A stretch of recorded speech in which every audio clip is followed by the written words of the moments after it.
እስኪ አንድ እውነት ልንገራችሁ፣ ውድ የሆኑ ሻምፖዎችን ገዝታችኋል፣ የተለያዩ ቅባቶችና ክሬሞችን ሞክራችኋል፣ ግን አሁንም ፀጉራችሁ ይነቃቀላል፣ ይሰባበራል ወይም ማደጉን አቁሟል። ዛሬ ለብዙ ዘመናት የተደበቀውን የትኛውም የቫይታሚን አምራች ኩባንያ ሊነግራችሁ የማይፈልገውን የፀጉር ትልቁ ሚስጥር ይፋ አደርጋለሁ። ይህንን ሚስጥር ካወቃችሁ በኋላ ለፀጉራችሁ እንክብካቤ የምታወጡት ገንዘብና ጊዜ ሙሉ ለሙሉ ይቆጠባል።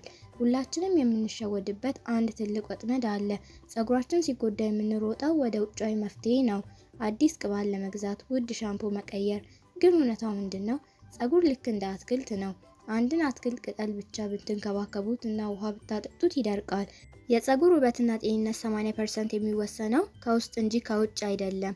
ብዙዎቻችን የምንገዛው ውድ ምርቶች የሚሰሩት ለጊዜው ፀጉሩን በማለስለስ ላይ ብቻ ነው። ታዲያ እውነተኛው እድገትና ጥንካሬ ከየት ነው የሚመጣው? አሁን ወደ ዋና ሚስጥር እንምጣ። የፀጉር ትልቁ ሚስጥር በሶስት መሰረታዊ ነገሮች ላይ የተገነባ ነው። አንደኛ፣ የደም ዝውውር። ፀጉራችሁ የሚመገቡ በደማችሁ ውስጥ ባሉት ንጥረ ነገሮች ነው። የራስ ቅላችሁ በቂ የደም ዝውውር ካላገኘ ፀጉሩ ይሞታል። ይህንን ለመፍታት በቀን 5 ደቂቃ ብቻ ጭንቅላቱን ወደ ታች ዝቅ አድርጎ ማሸት ወይም ኢንቨርሽን ሜተድ ተአምር ይሰራል። ሁለተኛ፣ የውስጥ ምግብ። ፀጉር ኬራቲን ከተባለ ፕሮቲን ነው የሚሰራው። ሰውነታችን በቂ ፕሮቲንና አይረን ካላገኘ እንዲሁም በቂ ውሃ ካልጠጣ ፀጉር ማደጉን ያቆማል።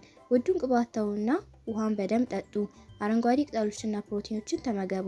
ሶስተኛ፣ የተፈጥሮ ዘይቶች ሚዛን። የራስ ቅላችን ራሱን ለመጠበቅ የሚያመነጨው ተፈጥሯዊ ዘይት አለ።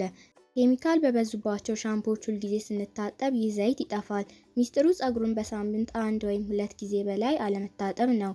ይህንን ሚስጥር በተግባር የምታዩበት አንድ ቀላል የቤት ውስጥ መፍትሄ ልስጣችሁ።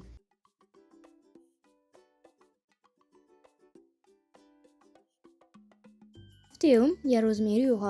የሮዝሜሪ ውሃ አፍልታችሁ ሲቀዘቅዝ በስፕሬይ መርጫ ሁልጊዜ ማታ የፀጉራችሁን ስር መርጨትና ማሸት። ይህ ምርምር የተረጋገጠለትና ውድ ከሚባሉ የፀጉር ማሳደጊያ ኬሚካሎች እንደ ሚኖክሲዲል እኩል የሚሰራ የተፈጥሮ ስጦታ ነው። ከእንግዲህ በኋላ በኬሚካል የተሞሉ ሻምፖዎችን ከመግዛቱ በፊት ይህንን ቀላል ተፈጥሯዊ መንገድ ይሞክሩ። ሀሳብና አስተያየት ካሉት ኮሜንት ላይ አጋሩ። ለቀጣይ ተመሳሳይ ጠቃሚ ምክሮች ቻናሉን ሰብስክራይብ ማድረግ እንዳትረሱ።